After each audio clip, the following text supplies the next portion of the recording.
Bonjour à tous, bienvenue à la Gaîté Lyrique pour cette seconde après-midi de la conférence des parties créatives qu'on a lancé hier.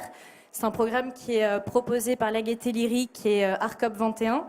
Et donc tous les jours, pendant les 2 semaines de cette COP 21, on se retrouve ici à la Gaîté pour des rencontres avec des artistes, des philosophes, des scientifiques et des professionnels des arts et de la culture, pour à chaque fois une table ronde et aussi un entretien filmé qui suivra aussi la rencontre de cet après-midi. Donc nous allons nous intéresser, je vais laisser la parole à Jeanne qui est modératrice de cette table ronde, elle va vous présenter les intervenants. Et elle va les intervenants vont nous parler un petit peu de la manière dont la crise écologique, le réchauffement climatique impactent en tout cas l'écologie des pratiques artistiques et nous demandent de repenser notre manière de travailler ensemble et de produire. Je vous laisse la parole. Merci beaucoup. Ça marche ? Ouais ? Ah bon, super. Merci beaucoup Clémence.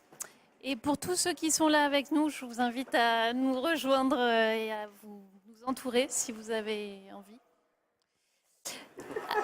Alors cette conversation en fait va avoir lieu entre nous tous. Le thème c'est produire sans reproduire, créer de nouveaux modèles. Mon nom est Jeanne Granger, je fais du conseil en innovation sociale sur des thématiques comme le travail, l'environnement et la création. Et aujourd'hui, on a 5 intervenants à l'initiative de Coal donc sur ce thème. Alors, je vais commencer par toi, Nicolas. Donc, Nicolas Delon, tu es architecte de formation et tu fais partie d'un collectif qui s'appelle Encore Heureux, qui existe depuis 2001. 2001. Voilà, super. Et très récemment, en fait, les actualités en fait, qui nous concernent un peu ici, tu as produit une exposition au pavillon de l'Arsenal qui s'appelle Matière grise. Et très récemment, tu as fait le pavillon circulaire qui se trouve sur le parvis de l'hôtel de ville. Tu nous en raconteras un peu, tu nous en diras des nouvelles tout à l'heure. Ensuite, Justina. Bonjour, est-ce que tu as un micro qui fonctionne ? Oui. Super. J'aime bien. Donc Justina, soit toi aussi tu es architecte de formation. Pareil, oui. Mais tu es aussi designer. Et aujourd'hui, tu te concentres vraiment sur les questions de l'économie collaborative, de l'open source. Et notamment à travers un projet qui a eu lieu très récemment qui s'appelle POC 21, Proof of Concept 21, dont tu pourras nous parler tout à l'heure, et qui continue de tourner, me semble-t-il. Les expositions continuent de tourner. Super. Vincent ? Merci Justina. Oui. Super. Vincent, du coup, excuse-moi, je cherche ton nom de famille. Vincent Guima, excuse-moi. Du coup, c'est assez intéressant parce que toi, tu travailles dans un lieu qui s'appelle la Nouvelle Fabrique, que tu appelles aussi micro-usine créative. Donc tu pourras nous en parler, mais surtout sur la question de ces recherches que tu as menées, notamment avec le CNAM, sur les macro-paramètres pour micro-industrie, donc les enjeux sociaux, économiques et politiques des nouveaux ateliers de création. Exactement, oui. Ouais. On en parler. On si tu le peut en souhaites. parler. Ah oui, super, évidemment. génial. Et enfin, Thierry. Donc Thierry Bottonnier, toi tu es lié à l'organisation Coal parce que tu es quand même le premier à avoir reçu le prix Coal. Oui. C'est pas rien, c'était en quelle année ? C'est pas rien, en effet, c'est 2010. 2010. C'est un peu l'école des fans, quoi. Exactement, j'allais le dire. Et donc toi, tu as une activité artistique sur les questions notamment de la domestication ? Oui, tout à fait. Vous connaissez tous la fameuse phrase « La maison brûle et on regarde ailleurs ». Le domus, la maison, la domestication, savoir apprivoiser nos comportements sauvages, c'est l'enjeu, quoi. Tout un programme. Et enfin, Eva, Eva Jospin, donc toi tu es artiste, tu as été formée à l'école des Beaux-Arts. Absolument. Tout ce qu'il y a de plus classique. Les Beaux-Arts. Les Beaux-Arts. C'est devenu beaucoup moins classique quand même. Ouais. Et donc on va commencer d'ailleurs par toi.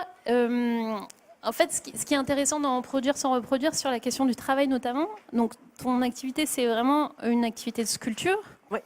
Avec la particularité que tu utilises un monomatériau. Alors, oui, la plupart du temps. Mais ouais. je produis aussi d'autres choses. Mais c'est vrai que là, une partie les choses qui sont les plus vues sont souvent des pièces que je produis à partir du carton. Voilà. Du carton. Oui. Et du coup, est-ce que tu peux nous parler justement de ces sculptures? Parce qu'elles sont assez particulières, le temps que tu y mets, la minutie que tu y mets. Alors, en fait, donc c'est des sculptures. Bon, je vais les décrire un peu parce que les gens Ouais. ne connaissent pas forcément. Est-ce Hein, qu'on- les gens. Ah, c'est vrai qu'il y a des gens qui sont arrivés. Super. Bonjour. Donc, en fait, je représente des forêts qui sont comme des bas-reliefs ou du haut-relief, parce qu'en fait, et qui sont des accumulations de couches extrêmement travaillées chacune, qui représentent des forêts, donc, et que je réalise entièrement en carton avec rien d'autre. Il n'y a pas d'ajout, il n'y a pas de peinture, il y a de la colle et puis du carton et un peu de bois, quoi. Voilà. Ouais. Et sur le thème d'aujourd'hui, c'est-à-dire produire sans reproduire, il y a une des questions qui m'a amenée à travailler avec ce matériau. C'était pas forcément directement une problématique écologique, même si je pense que on est complètement traversé par son époque et que forcément ces idées-là, on les a pas par hasard. C'est évident. Mais au départ, une des questions, c'était que aujourd'hui dans l'art contemporain, une grande partie des pratiques artistiques, c'est justement produire des œuvres, vous faire produire des œuvres. L'atelier et pas forcément l'atelier de l'artiste, c'est pas forcément le lieu de la production. Produire des œuvres, quand c'est pas de la peinture ou du dessin, ça coûte cher. Et moi, j'avais envie de passer à une autre échelle dans la sculpture. J'avais un espace, j'avais le temps, mais j'avais pas forcément les moyens d'utiliser de la résine, du fer, de trouver les très bons artisans pour chaque projet, etc. Et donc, j'ai voulu remplacer les moyens financiers d'aller faire par le temps et la minutie accordée à un matériau qui, lui, par contre, était disponible à profusion, partout, gratuit Et en abondance. Et en abondance. Voilà. Donc, tu es venu au carton par nécessité, mais du coup, Oui. comme la ressource matérielle était peu chère, ce que tu l'as compensé d'une certaine façon par une énorme capacité de travail. Enfin, c'est extrêmement détaillé ce que tu fais. Ça demande, j'imagine, énormément d'heures de Oui, c'est de très fabrication. chronophage. Ouais. Voilà, donc je pense qu'il y a vraiment tout ce qui est souvent présent dans l'œuvre d'art, c'est-à-dire sa profonde inutilité, donc notamment une immense perte de temps pour rien. Et, et surtout qu'en plus, comme c'est pas du marbre, ça va pas non plus traverser les siècles, même si ça a quand même une durée de vie. Mais c'est un peu la beauté du geste aussi. Et puis évidemment, il y a la question assez évidente. Mais aujourd'hui, c'est peut-être ça vaut le coup. Généralement, j'aime pas en parler parce que c'est tellement évident que voilà. Mais aujourd'hui, on vu peut. qu'on est sur un peut sujet y aller. écologique, ça vaut le coup de le dire. Mais c'est Ouais. vrai que c'est un peu prendre une part infinitésimale de toute la production mondiale du carton pour lui redonner sa vie d'origine, qui est la forêt. Voilà. Donc il y a une boucle, mais une boucle inutile puisque l'extraction est vraiment minimale par rapport à ce qu'on retrouve tous les jours dans les rues. D'ailleurs, les cartons, au début, je les prenais dans le quartier, pas loin, rue Réaumur. Ah on oui, avait là- souvent. Il y avait... Ouais, dans Voilà. l'espace de. Ouais. Oui. Il y a plein de Voilà. fabricants et de faiseurs. Mais du coup, c'est assez intéressant ce que tu dis sur cette idée de. En fait, c'est un travail contre-productif et en même temps, tu rends au carton d'abord sa noblesse parce que tu le travailles pendant des heures et en plus, tu lui rends aussi une visibilité qui est de son origine, c'est-à-dire la forêt. Et donc, tu es arrivé à un endroit hyper de niche, quoi. C'est-à-dire personne. Et en plus, ton œuvre est pas durable, c'est-à-dire qu'elle a aussi cette fragilité de. Alors, sur la question de l'œuvre durable, pour les œuvres, bon, on a vu Palmyre, hein, franchement, les œuvres. Enfin, je veux dire, la vie des œuvres est complexe, mais la vie des bâtiments architecturaux aussi, parce qu'une grande partie de l'architecture du XXe siècle qui est étudiée dans les livres, alors pour parler de celle-là, parce qu'elle est moins connue, que les architectes connaissent très bien, la plupart des bâtiments ont été détruits parce que 20 ans après, on ne se rendait pas compte qu'on était forcé, peut-être face à un génie de l'architecture, comme si ce n'était pas un truc de la Renaissance, ou bon, voilà. On a beaucoup détruit. Je veux dire que produire ne veut pas dire qu'on conserve. Produire et conserver, ce sont vraiment deux choses complètement différentes. Et je pense que malheureusement, la conservation n'est pas entre les mains des artistes et des architectes et de tous les producteurs et même des écrivains. Une œuvre, quelque chose qu'on laisse, au départ, c'est pour participer à la vie d'aujourd'hui, à nos contemporains. Est-ce que plus tard, ça traverse les siècles? C'est pas entre nos mains, mais il y a toujours des solutions de conservation quand on a le désir de conserver. On les trouve. Voilà. Tu veux dire même par rapport à tes œuvres? Oui, j'espère. Peut-être, et peut-être pas. Pas grave. Ok, super. Et du coup, Thierry, moi, j'aimerais bien que tu rebondisses sur cette question de cycle, en fait, le cycle de l'œuvre et le cycle du lien, parce que toi, entre autres, tiens, je te donne ce micro. Toi, tu travailles avec le vivant en direct, en fait. C'est ça ton œuvre, finalement. Oui, c'est-à-dire que j'ai développé très tôt un travail autour de l'action in situ, prenant en considération l'environnement où cette action s'épanouit. Donc du coup, avoir très tôt une vision écosystémique. Donc j'ai une formation académique aux Beaux-Arts de Lyon, mais j'ai aussi une formation scientifique en pollution et nuisance. Et puis aussi j'ai une expérience à fleur de peau, puisque j'étais ouvrier agricole pour financer mes études dans les champs de maïs. Et en matière de pollution, voilà, j'en ressens encore les conséquences. Et du coup, avoir une vision écosystémique, penser l'action dans un cycle de vie des matériaux, mais aussi dans un flux d'énergie qui a un impact sur la matière, et comment cette matière donne une représentation de l'énergie qui a été engagée, et puis petit à petit développer ce qu'on a discuté tout à l'heure un peu, mais notion d'écologie de l'information.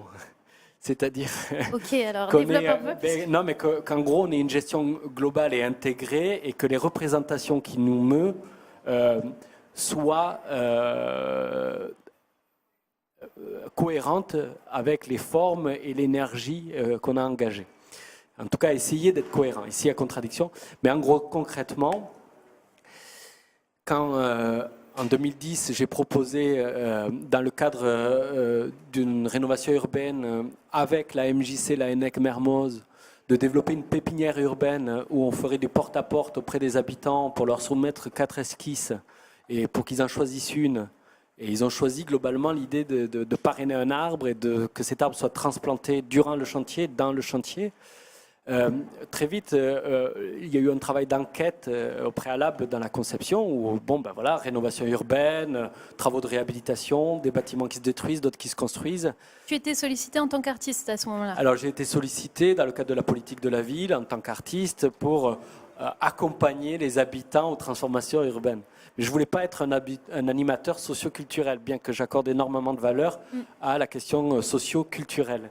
Mais il ne s'agit pas d'animer au sens malheureusement qu'il est perçu aujourd'hui, c'est-à-dire être davantage agi que d'agir. Voilà. Donc ton travail, c'était de coordonner, enfin de répondre, de concevoir. Voilà, de concevoir avec, et de pas justement concevoir pour. Donc en gros, ouais, pardon, je suis un peu bavard, mais donc du coup, avec les habitants, ils ont choisi parmi 4 esquisses une qui était celle de la pépinière urbaine où il s'agissait de parrainer des arbres, de les transplanter durant le chantier. Et ça, cette histoire de relier un humain et un non-humain, faire en sorte que l'arbre soit une sorte de diplomate qui permette de déplacer tous les acteurs de la rénovation urbaine pour s'installer dans la durée et faire que l'arbre, qui est vraiment une durée, permette à chacun de se réajuster et à renouer un dialogue. C'était très important pour pas qu'ils se représentent les travaux comme quelque chose qu'ils allaient subir, mais comme quelque chose où ils pouvaient encore participer. Participer, mais participer au sens de l'article 7 de la Charte de l'environnement, c'est-à-dire voilà, non, c'est-à-dire mais c'est-à-dire que c'est pas une participation type atelier où on anime encore une fois comme et ici par exemple. Voilà. Là j'espère et je souhaite, d'ailleurs je convoque et j'interpelle le public, mobilisez-vous, dites-nous si on dit de la merde, allez-y quoi, franchement. Non mais c'est le moment, produire sans reproduire, ça veut dire coproduire en fait. Donc vous en tant que public, vous avez une action sur la qualité du débat ici. Donc allez-y quoi, enfin je vous y invite. Merci. Voilà. Super. Mais du coup, moi ça m'intéresse Justina que tu prennes la suite parce que c'est vrai que par rapport à ce que tu fais donc en tant que designer, individuellement en tant que designer, architecte, même enseignante, ce que tu as fait, ce que vous avez fait à travers POC 21, c'est vraiment mettre en œuvre cette idée de collaboration, de coopération. Et en même temps, à la fois, tu le raconteras mieux que moi, mais ça vient d'une nécessité, et chez toi, l'engagement est extrêmement articulé, mais ça vient aussi de cette question que seul, on n'y arrive pas, en fait. Donc, on doit forcément renouveler nos pratiques et la façon dont on travaille. Et c'est ça qui m'intéresserait, enfin, ça m'intéresserait que tu développes cette Oui, idée. je pense que seul on arrive, mais c'est différent et c'est dur parfois. Moi, je suis plutôt, j'aime bien travailler avec les gens et j'aime bien comme je sais que si je tombe, il y a quelqu'un qui va venir m'aider. Ouais, je commençais en tant qu'architecte, assez traditionnel. Je travaillais dans le bâtiment, je faisais des choses jolies, mais à certains moments, je me suis rendu compte qu'il me manque la relation. Me manquait. Je me trouvais devant un ordinateur, ce que j'aime aussi beaucoup. Je suis un peu geek, mais il me manquait quelque chose. Donc en 2011, je commençais à travailler avec mes amis WeShare, donc un collectif collaboratif, où on a essayé de faire en sorte qu'on n'est pas une personne, mais on a un groupe qui co-crée quelque chose. Ce qui est pour moi très difficile, puisque je suis... Quand même, j'ai une personnalité très forte, mais ça m'a fait aussi apprendre qu'on fait plus à plusieurs et on peut arriver aux choses extraordinaires si on se laisse parfois porter par des autres. Et POC 20 ans, effectivement, c'est une résidence d'innovation qui durait 5 semaines dans un château, 45 minutes de Paris. On a invité 12 projets et on les a invités à co-développer leur prototype open source. Donc, en gros, il y a des licences qui sont appliquées assez ouvertes sur ce prototype. On les a invités à travailler avec d'autres gens, à échanger entre eux. On était là en tant qu'on a créé un espace d'échange et d'amélioration de projet. On avait une petite nouvelle fabrique sur place, donc un petit laboratoire d'innovation, de fabrication, mais surtout les gens. Et ce qui était extrêmement intéressant pour moi, c'était cette découverte qu'en partant de l'ambition très professionnelle, oui, on veut créer quelque chose, faire du bon design. On a mis cette notion ouverte comme Linux, mais sexy comme Apple. On voulait vraiment faire du design. Et en fait, on s'est rendu compte qu'on ne pouvait pas le faire parce qu'on habitait tous ensemble, on était 100 tout le temps.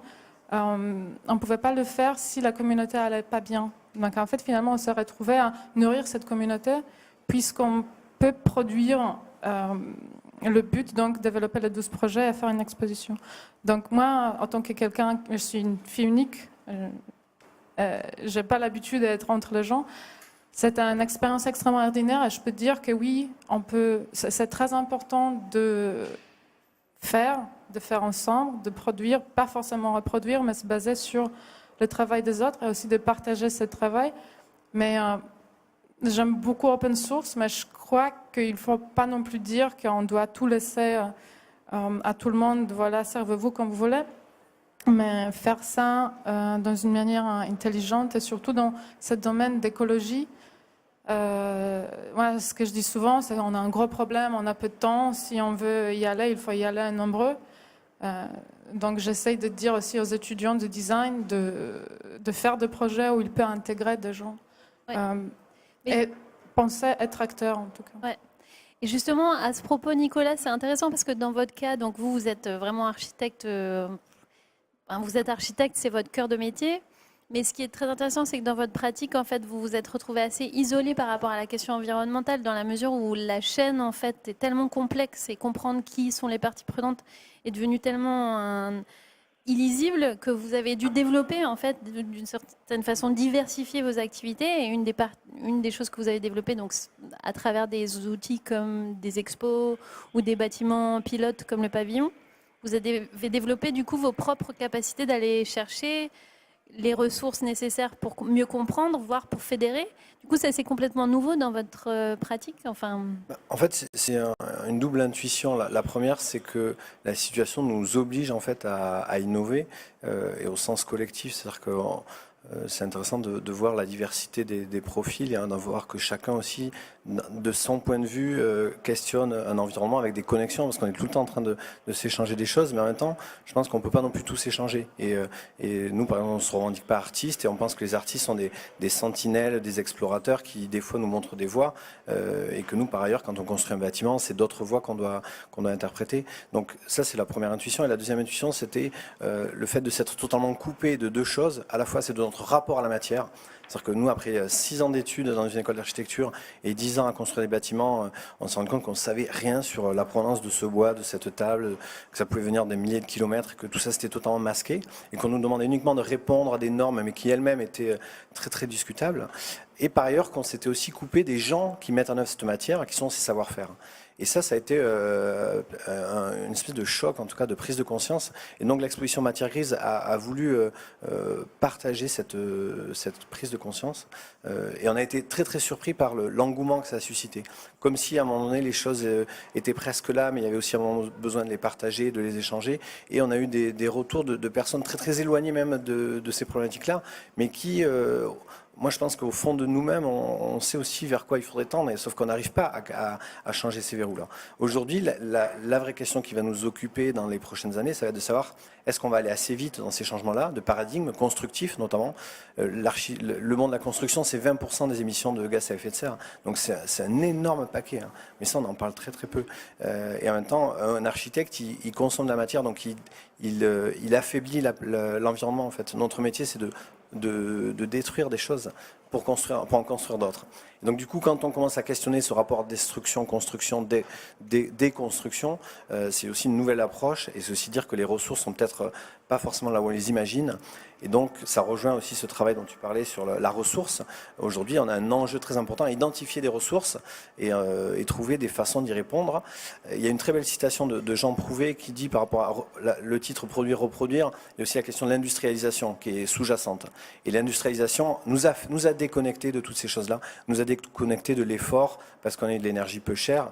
Alors que, par exemple, le réemploi des matériaux, dans toute l'histoire de l'architecture, on a toujours construit avec ce qui était déjà là, parce qu'on n'avait pas les moyens d'extraire du pétrole qu'on ne connaissait pas, de la pierre ou même du verre, etc. Et donc, cette phrase de Jean Prouvé parle de... En fait, il ne faut pas industrialiser les bâtiments, mais il faut industrialiser un bâtiment. Donc, c'est très intéressant parce que ça contextualise, reterritorialise le rapport aux ressources, le rapport matière et le rapport au savoir-faire. Et je pense que c'est ces deux enjeux, matière-savoir-faire, qu'il s'agit de préserver et de réinventer. Voilà. Absolument.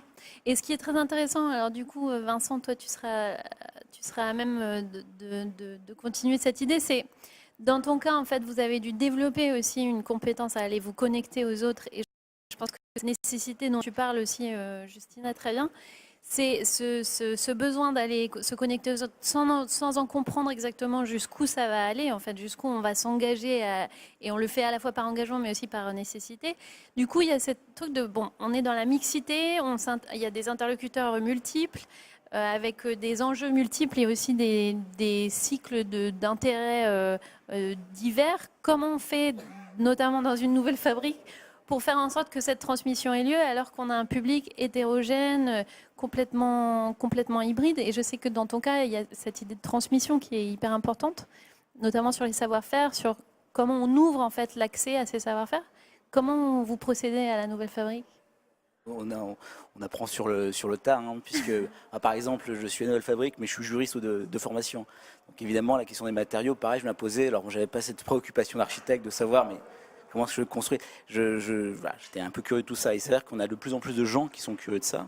C'est vrai que la transmission est finalement peut-être l'un des axes moteurs de ces lieux qui sont des lieux dans lesquels aujourd'hui on met en commun des outils et des savoir-faire.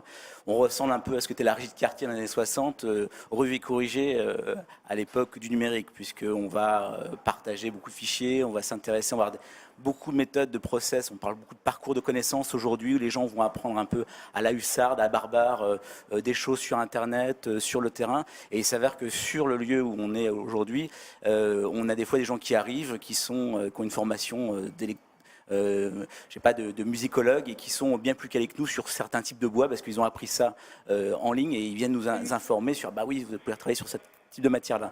Donc en effet, on a une sorte de formation de pair à pair qui est assez intéressante, qui vient bousculer un peu notre rapport à la formation ou à l'apprentissage. Mais ça bouge très vite, même dans des grandes institutions comme l'éducation nationale. Donc oui, l'apprentissage, elle est vraiment au cœur du processus, et je pense que c'est le premier pilier. Il y a une autre chose qui est la question de la transparence ou la traçabilité des choses. Il y a un rapport à la matière, un besoin d'honnêteté, enfin, un besoin de compréhension de ce qui nous entoure, comme tu disais, c'est que les gens ont besoin de tirer le fil des objets qui les entourent, en tout cas de ce qui les concerne. Donc on se retrouve évidemment à expliquer que nos matériaux viennent de tel endroit, qu'on essaie de travailler peut-être avec des gens qui sont plutôt pas trop loin de chez nous, mais il y a aussi une méthode agile, c'est-à-dire on trouve le bon rapport entre le prix et puis les matériaux qu'on peut trouver. Et tout ça sont des sujets de discussion avec le public qui vient nous voir, qui est à l'œuvre. Donc il y a toujours cette curiosité qui moi, m'étonne beaucoup.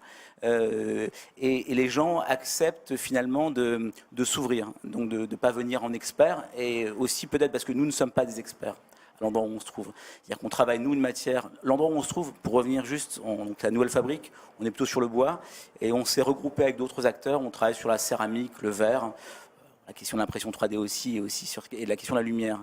Et donc on vient avec nos connaissances, mais comme je disais, il y a beaucoup de gens qui arrivent avec des connaissances des fois supérieures aux nôtres sur ça. Il y a donc, on parle de la transmission, la question, une forme de traçabilité, de transparence.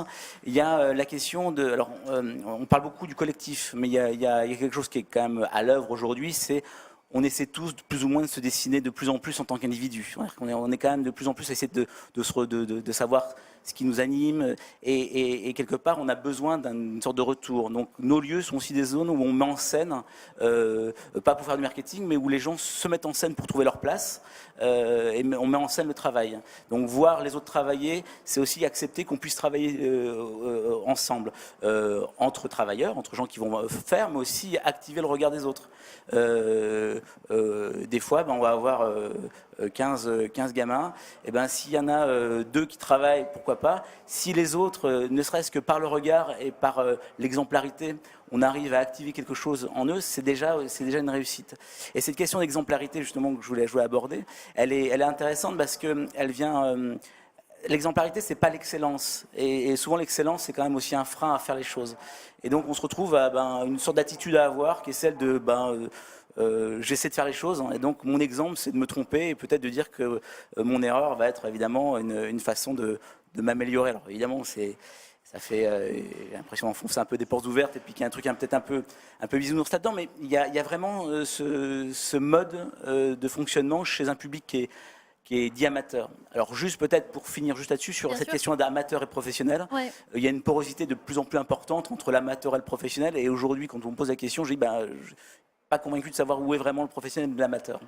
Et c'est intéressant parce que la question de l'expertise, c'est vraiment, on en a beaucoup parlé, notamment dans Matière Grise, c'est que vous vous revendiquez chez Encore Heureux comme généraliste, et c'est un parti pris décisif, parce qu'il permet justement, le droit à l'erreur aussi.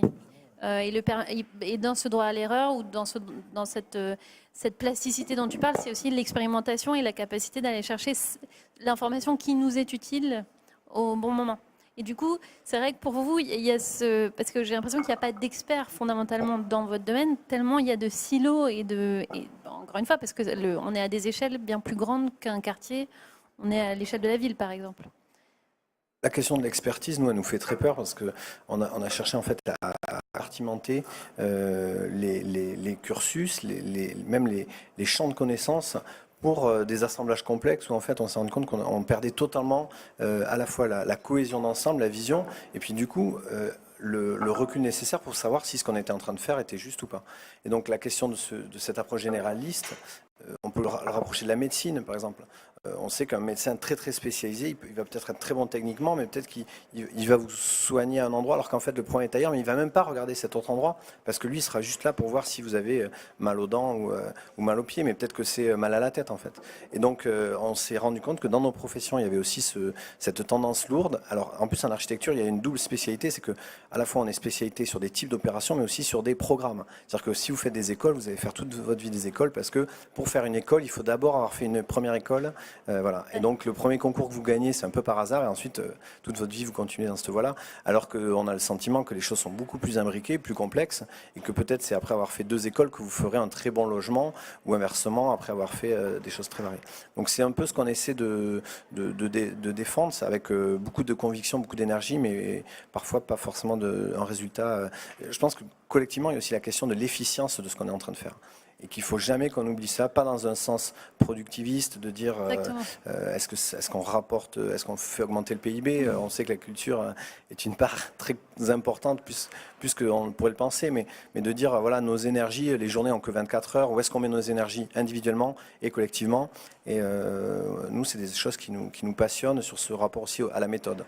Et je pense qu'on est fait aussi de méthodes, et la création de nos productions doit d'abord venir de la création qu'on apporte aux méthodes qui nous permettent de produire. Voilà. Justement, par rapport aux méthodes, notamment dans le POC 21, c'est ça qui est assez hallucinant dans ce projet, c'est que le fond, la forme et ce qui en ressort est complètement cohérent de bout en bout. C'est-à-dire, c'est du collectif, c'est open source, c'est créé collectivement, c'est pour le collectif. Ça a une... Que je commence à parler de ça. C'est une perche, oui. Tu peux la saisir. Déjà, je suis complètement d'accord avec ce que tu viens de dire. Je parle de ça. Donc, effectivement, le problème souvent est qu'on est très bon, mais on ne parle pas avec des autres. Et on ne sait pas que quelqu'un à côté, il peut nous aider à améliorer ce qu'on fait. Surtout moi, mon expérience d'architecte, ce qui m'énervait le plus, c'était qu'on est en milieu, mais finalement, on a une espèce on fait la synthèse, mais on doit faire une école parce qu'on a fait 5 écoles avant.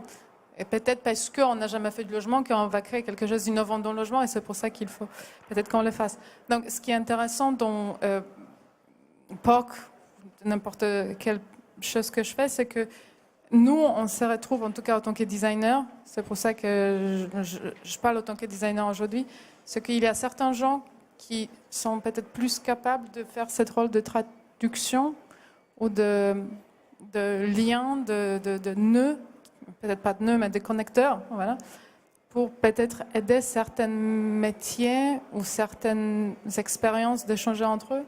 Je pense que dans la société, ce que je vois en tout cas, en travaillant d'une certaine manière très dans le tech, parce que je suis très, très tech, mais en tout cas très social et solidaire, je vois que souvent il n'y a pas d'échange entre les gens qui développent des solutions très technologiques et les gens qui développent, je sais pas, qui font l'art ou qui font du design ou qui font tout simplement des choses un peu plus sensibles. Et il y a une place, je pense, aujourd'hui pour les designers, pour les artistes, pour créer cette liaison, parce qu'il y a la personne, le client. Je ne suis pas française, donc parfois il me manque de mots. Tu peux le dire en anglais si tu veux. Non, mais même en anglais, je ne sais pas. Ah, d'accord. Le récepteur, la personne qui finit à la fin. Le bénéficiaire. Le bénéficiaire, voilà. L'ingénieur, le créateur, cette personne qui développe le côté scientifique. Mais comment tu connectes tout ça? Comment tu fais que les deux parties se parlent, que les deux parties s'entendent, que tu n'es pas en train de créer, en parlant même pas de matière, je vais peut-être dans une autre direction, mais ce sujet m'intéresse aussi. Comment tu fais aujourd'hui qu'on travaille ensemble? Parce que c'est beau de se dire, oui, on va faire tout ensemble, il faut collaborer, mais comment tu travailles avec ces gens qui souvent utilisent des langages différents, qui sont des enjeux différents, qui sont des sensibilités différentes? C'est là où je pense que dans l'écologie, dans le vert, on a beaucoup à faire, parce que faire ensemble, c'est génial, faire vert, c'est génial, mais comment tu fais? C'est ce qu'on a essayé de faire pendant POC, c'était de faire travailler tous ces gens différents pour développer un produit, et on a produit effectivement des résultats assez efficaces. Donc on sait que ça marche, mais c'est difficile. Absolument. Tu voulais rajouter quelque chose? Non, je voulais dire qu'il ne fallait pas oublier aussi l'aspect économique. C'est-à-dire qu'on a tendance à penser que voilà, on travaille tous ensemble, il y a plein d'idées, etc. Mais en donné, quelle est l'économie? Parce qu'on assiste également à une prolétarisation quand même de ces métiers créatifs, et que tous les Fab Labs et autres coworking, on leur met des mots anglais parce que comme ça c'est la mode, et puis dans 10 ans on mettra d'autres mots, mais qui veulent un peu rien dire aussi, parce que nous on reçoit des programmes pour construire des bâtiments où il y a l'empilement de tous ces mots-là, et on ne sait même plus ce que c'est, desk sharing. Alors il y en a des nouveaux tout le temps qui sortent comme ça. Mais la question quand même centrale qui doit être posée, c'est une question sur laquelle d'ailleurs tu te questionnes, c'est la question des statuts de ces entités, des statuts juridiques, de l'économie générée et de l'économie personnelle, parce qu'on est là aussi sur des ambiguïtés. Et l'ambiguïté de l'amateur professionnel, elle arrange aussi beaucoup de monde parce que on considère que tout le monde en fait c'est un passe-temps et puis voilà, et puis tout le monde bricole et tout le monde fait des fausses factures.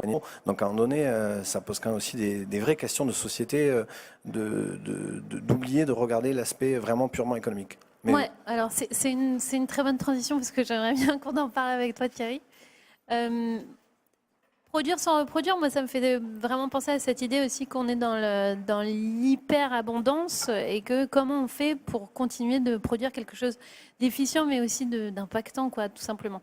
C'est vrai que dans la pratique artistique, comme tu le rappelais, Eva, et c'est ça qui est la beauté du geste, mais aussi la nécessité, c'est-à-dire elle apporte un autre regard, elle rend visible quelque chose d'invisible, elle apporte une chose qu'on ne trouve pas dans le système productif capitaliste, libéral qui nous entoure.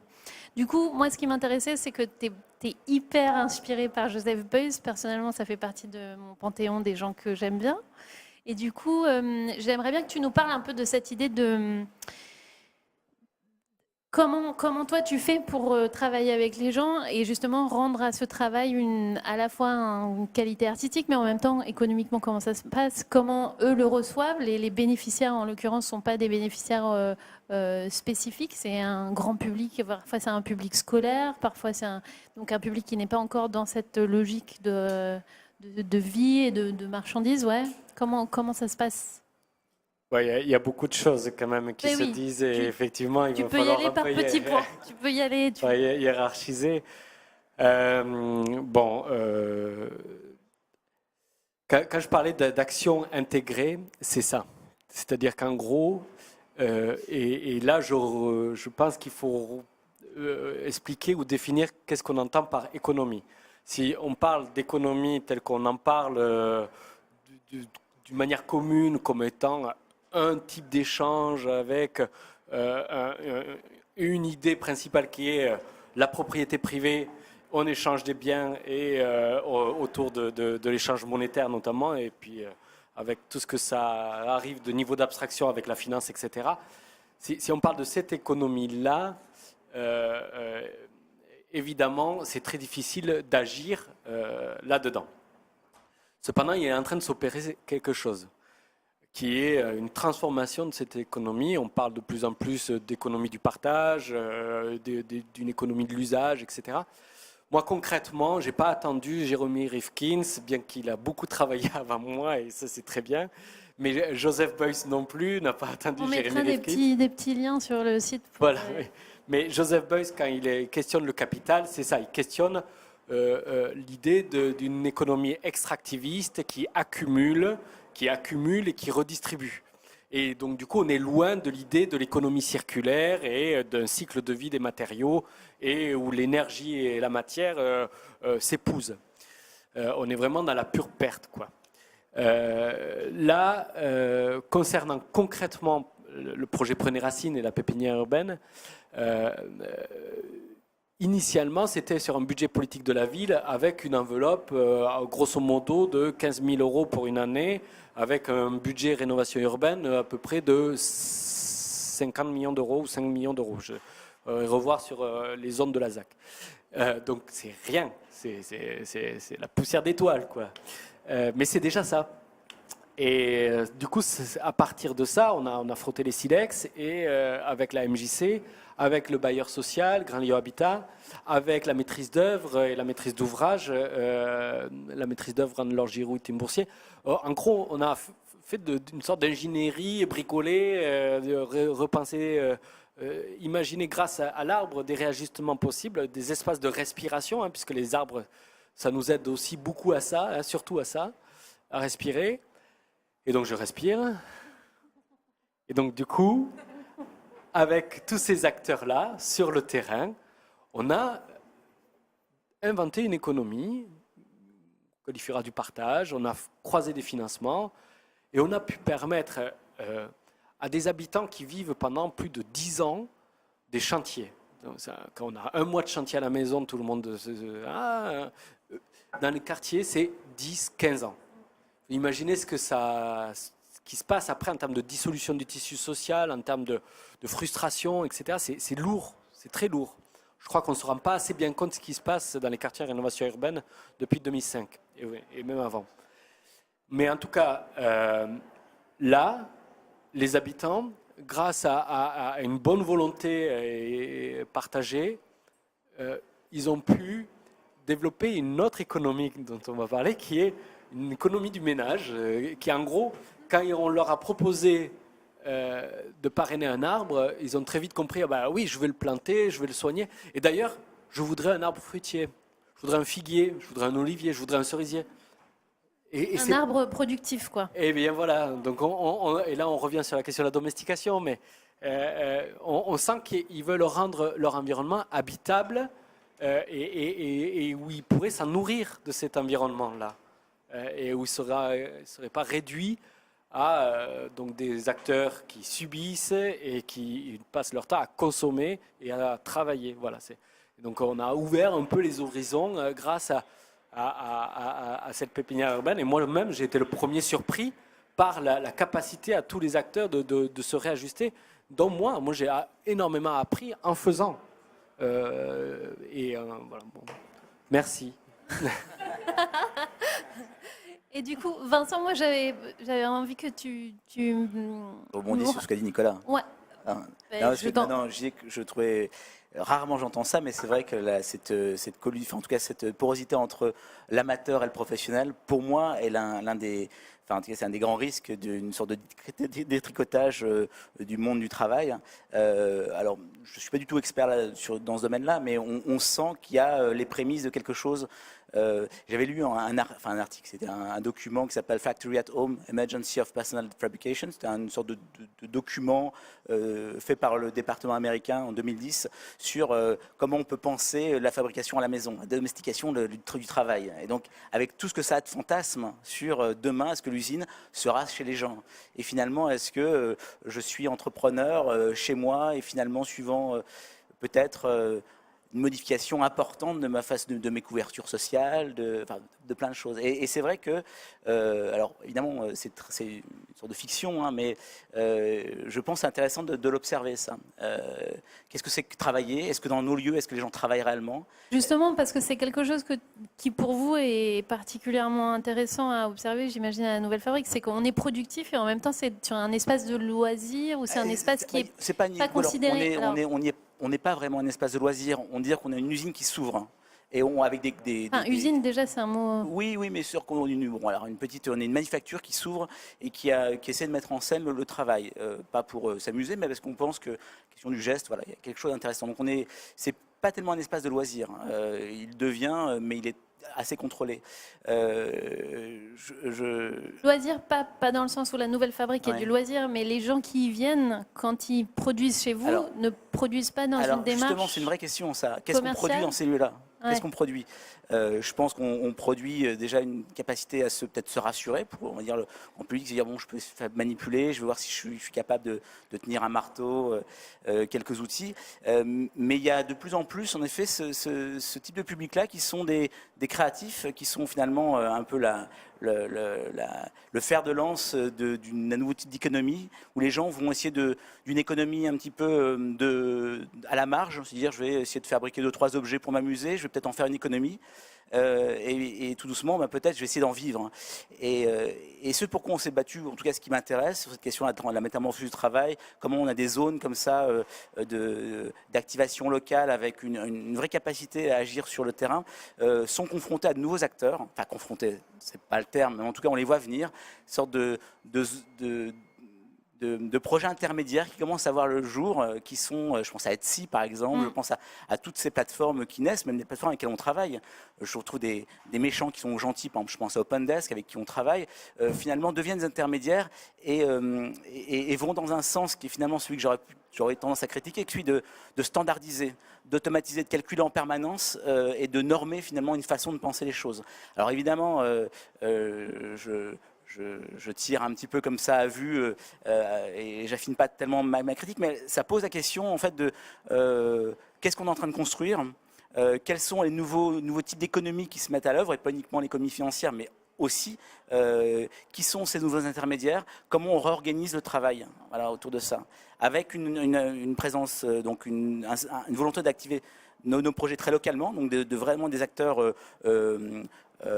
économiques mais aussi politiques localement. On a travaillé récemment avec l'École supérieure d'architecture sur la question d'outils conviviaux, de convivialité, donc au sens d'Illich. Qu'est-ce que c'est que des outils conviviaux, qu'est-ce que c'est que des outils non conviviaux, et comment on anime dans notre quartier, comment finalement par le faire on a accepté ou rejeté. Bon, c'est la vraie question sur ça. Et donc, pour revenir sur la question du travail, sur la question des acteurs, on se rend compte qu'il y a donc ce souci-là qu'on a, c'est d'être actif localement, et d'être reconnu localement, mais aussi avoir une compréhension des acteurs à une échelle beaucoup plus macro, qui fonctionnent en synergie ou en tout cas en articulation avec nous. Et la question, c'est est-ce que ces acteurs-là, donc je pense à Etsy, Ponoco, enfin un ensemble d'acteurs. Donc, ce que tu es en train de. Juste pour Oui, bien excuse-moi. comprendre, en fait, ce que tu dis, c'est que les personnes qui produisent chez vous pourraient potentiellement avoir des partenaires professionnalisants par rapport à leur production. Bah, disons qu'ils arrivent tout souvent. Ces acteurs-là pensent d'ailleurs, ont toujours un peu une longueur d'avance sur un écosystème agissant. C'est-à-dire que l'acteur Etsy ou l'acteur Ponoco ou l'acteur TechShop, par exemple, ces usines ont toujours un peu une longueur d'avance sur un système, ou en tout cas un écosystème qui est en train de se construire. Et viennent trouver à ces endroits-là, évidemment, peut-être des niches, qui seront peut-être plus des niches plus tard, d'une économie en train de se faire. Donc, le danger, c'est qu'ils récupèrent et qu'ils commercialisent quelque chose qui. On doit l'observer. En tout cas, on doit être vigilant à ça. D'accord. On doit être vigilant à ça. Je voudrais bien, du coup, parce que par rapport notamment à ce qui sort de. Je reviens sur POC 21, mais parce que c'est quand même. Je suis désolée, mais c'est hyper intéressant ce projet. Je m'en lasse pas. Mais par rapport aux 12 projets que vous avez participé à accompagner et à coproduire d'une certaine façon, quels sont justement, à la fin de cette expérience, quels sont les canaux de distribution? Comment ça va se passer concrètement pour ces solutions? Si tu peux citer peut-être un ou deux exemples. Ouais, je vais d'abord rebondir sur quelque chose et puis je reviens sur le sujet. D'accord. Et après, j'aimerais bien parler un peu de ce qu'il fait, Eva, parce que je pense que c'est extrêmement important, parce qu'on est tombé sur des trucs très... Alors, combien on gagne avec, mais Non, mais on là, va revenir à Eva. dans le cœur. Ouais. Donc, d'abord, pour professionnels et amateurs, moi, je suis aujourd'hui, je suis en train de monter une entreprise. Et je vois c'est quoi la réalité. On dit, ouais, distribuer, chacun peut produire, dans ce mois, le professionnel. En fait, non. Parce que pour être couturière, on a besoin de faire, je sais pas, tes études. C'est pas si simple de gagner ta vie en faisant ce qu'on raconte. Hein. Je veux dire, le travail ne nous permet pas de faire ce qu'on veut faire, même si on sait faire, si on n'a pas certaines expérience dans ce domaine, donc c'est bien gardé. Tu ne peux pas t'appeler couturière si tu n'as pas un diplôme sur la main, même si tu sais faire très bien, peut-être mieux que quelqu'un d'autre. Donc, ce rêve de décentralisation, de chacun va produire, aujourd'hui, on y est très loin, parce que moi, si je veux être auto-entrepreneur, avant que je trouve le numéro qui correspond à ça, ce que je dois faire, je veux dire, c'est extrêmement complexe, en vérité, d'être créateur de quelque chose, de créer son propre emploi, c'est pas simple. Voilà. Donc, ça, c'est le premier point. Donc, il y a des professionnels, il y a de gens qui commencent, qui font ça très bien, mais ça sera loin avant qu'ils vont gagner leur vie en faisant ça. Après, sur la question de industrialisation et de fait que les grands méchants vont récupérer ce qu'on fait, nous, on vient de grassroots, comme on dit ça en français, de bottom. Du mouvement du bas vers le haut. Oui, voilà. Donc ça nous appartient, on le tient, on dit oui, c'est à nous, c'est que nous le vrai, c'est que nous. Mais le terrain, c'est plus authentique que qu'autre chose. Non, mais je veux dire qu'on est juste le créateur, il y a une courbe, on commence, après on a des gens qui vont adapter ce qu'on fait, après ça va devenir un truc de masse parce qu'on est en train de créer de nouveaux marchés. Donc forcément, si on continue, le marché change, il faut chercher le nouveau marché. Donc c'est nous le nouveau marché. Donc forcément, les grosses entreprises vont se positionner sur ce qu'on fait parce que c'est là où est l'argent aujourd'hui. Donc tout ce qu'on fait au niveau d'innovation, si on fait des projets open source, on est en face de gros problèmes parce qu'on est en train de créer la nouvelle économie et elle ne correspond pas aux règles de jeu. Donc, on est obligé de créer de nouvelles règles de jeu qui ne correspondent pas forcément à la législation et à l'économie. Donc, c'est Un exemple, bordel. Justina, pour qu'on puisse se figurer. Tu fais, par exemple, des maisons en open source. Open source, ok. Voilà, tu fais un WikiHouse. Tu te tombes sur la tonne de réglementation que tu ne... Je veux dire, tu peux pas faire ça parce que... Tu peux pas la mettre sur le marché Tu parce peux que la mettre, mais tu es obligé de l'appeler de une la œuvre d'art. traduire complètement et ça perd une partie d'innovation. Donc, tous les projets, les 12 projets qu'on a développés, qui se sont développés eux-mêmes finalement, ils sont ouverts, mais ça vient de leur vision de ce qu'ils font. Ils ne le font pas pour... peut-être ils le font pour... ils ne le font pas pour devenir le prochain Facebook, je veux dire.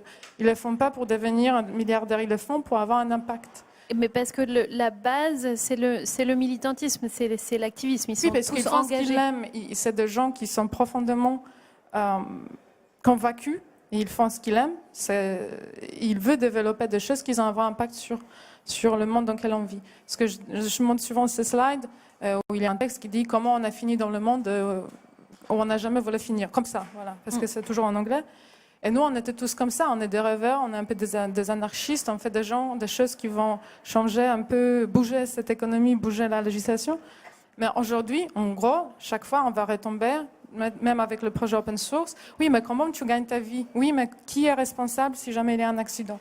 Donc, souvent, pour tous ces types de projets, il n'y a pas de réponse aujourd'hui. On est en train de les créer. On est en train de créer les économies alternatives, des monnaies locaux. Ça arrive, mais si aujourd'hui je vois un monsieur de boîte XYZ qui va me poser la question, c'est quoi mon modèle économique. retour on investment? Ouais. Je lui dis, bon, alors, comment je vous explique? Laisse-moi t'expliquer.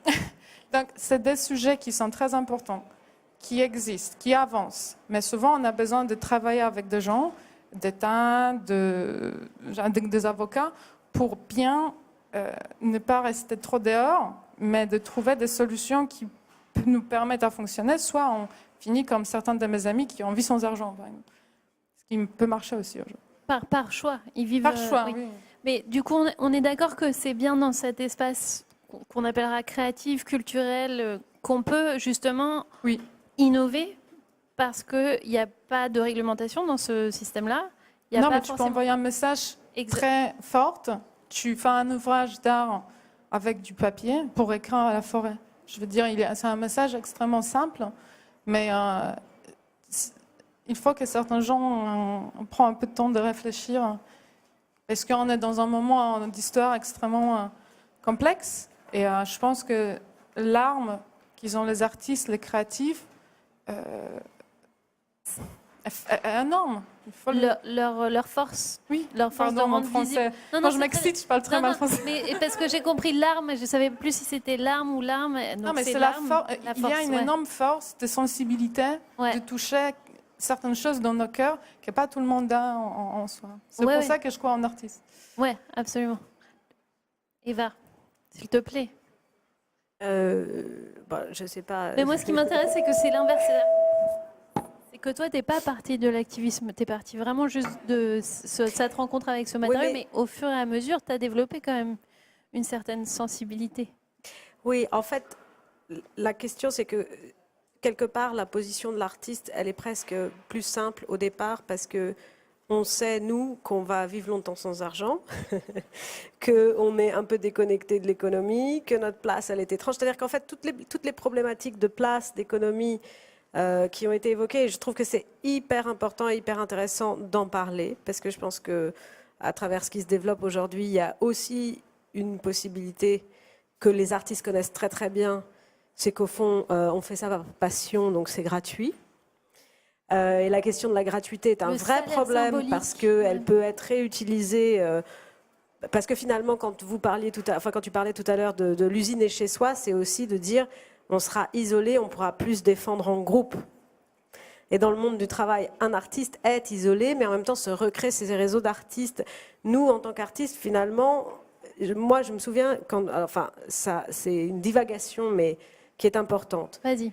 Quand j'étais en train de choisir, quand je me suis dit, bon, d'accord, je fais les beaux-arts, évidemment, personne ne saute à pieds joints dans ce genre de carrière en se disant, c'est génial, c'est un choix extrêmement difficile à prendre, parce qu'on sait que c'est une voie escarpée, difficile, si on n'aura pas forcément des ressources, etc. 20 ans après, je me rends compte que ma situation d'artiste est la situation des travailleurs d'aujourd'hui. Donc ces problématiques qui sont évoquées aujourd'hui, je les trouve passionnantes. Moi, elles étaient données dès le départ parce que c'était notre organisation et notre système. Je trouve à la fois passionnant qu'on libère des énergies et des créations possibles parce que je pense qu'en fait, à chaque fois qu'en effet, il y a quelque chose à explorer, il y a des nouvelles façons d'entreprendre et de faire et de réinventer, mais c'est vite rattrapé par la norme. Cette norme, elle existe aussi dans l'art. Aujourd'hui, dans l'art, on voit de plus en plus un système, et ça c'est absolument partout, et je pense que vous connaissez tous, les architectes connaissent très bien, les designers aussi, c'est l'appel à projet. C'est-à-dire qu'en gros, c'est la Starac. On est un certain nombre, et c'est taper 1, taper 2, taper 3. Ce qu'il faut mettre comme investissement pour proposer un beau projet, puis après on va peut-être être sélectionné. Par moment, en tant qu'artiste, on a aussi envie que ce soit le fait du prince. Parce que c'est vrai que dans l'art, il y a, alors là, c'est pas du tout une problématique écologique, mais il y a eu toujours aussi le fait du prince, c'est-à-dire le tyran qui dit « Tiens, on va faire ça, le Taj Mahal, c'est cool. Tiens, on va faire... » Voilà. Et quand il y a une personne qui prend une décision, il y a quelque chose d'arbitraire, mais c'est aussi un peu parfois le rêve des artistes, parce que d'une certaine façon, les dossiers attirent l'arigot, on n'en peut plus. Et quand on est artiste, on est aussi un peu anarchiste, et finalement, je vois que je suis rejointe par les participants. Est-ce qu'on a envie d'être en train de remplir des dossiers? Bof, bof, c'est pas super excitant. Voilà. Pardon, je réagis quand même, parce que l'histoire du Taj Mahal et de l'autocrate, ça suffit. C'est justement ce qu'on doit inventer. Hein.